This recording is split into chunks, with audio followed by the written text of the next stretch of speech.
Project idea started with our Oahu branch of Division of Forestry and Wildlife, who worked with the State Historic Preservation Division, talking about how they can protect this site and at the same time let people learn about its history and cultural importance. And in the past, we've been hesitant to put information about the site online for fear that it'll bring more people in person to a site that's in a closed area, which carries risks of damage to the site. But this information is already out there online, and so the virtual tour is an idea where we want to let people experience this place, learn about why it's important, but in a way that allows them to do that from home rather than coming in person. This is a restricted watershed area, and technically it is closed to pretty much everybody. And while a lot of people may come, like 90% of the people may come and do no harm and they watch from afar or whatever, there's that 10% of people that will come and they climb on the walls, or they would leave inappropriate offerings that aren't necessarily appropriate for the culture.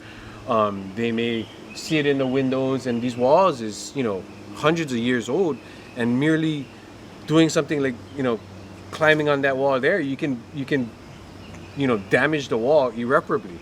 It's important to malama places, especially when they're historical places and they connect us to our ancestry and our history. In 1795, Liholiho Kamehameha II builds a house for his younger brother Kauai Keauli, which is the usual style, traditional dry stack lumber. It gives a lot of perspective, especially from the stewards of this place.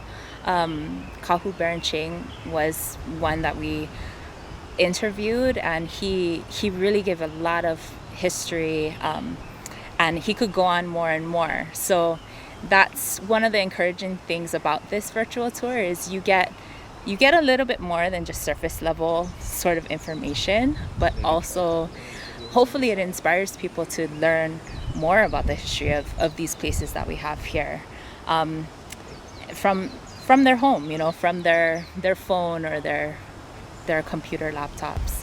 It is a treasure, but like other things, it deserves to be protected. So this is our way of sharing kaniakapupu with the world, and for them to learn about it and experience it without harming it.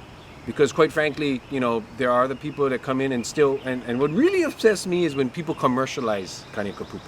So people come here and they do photo shoots for their personal enterprises and stuff like that.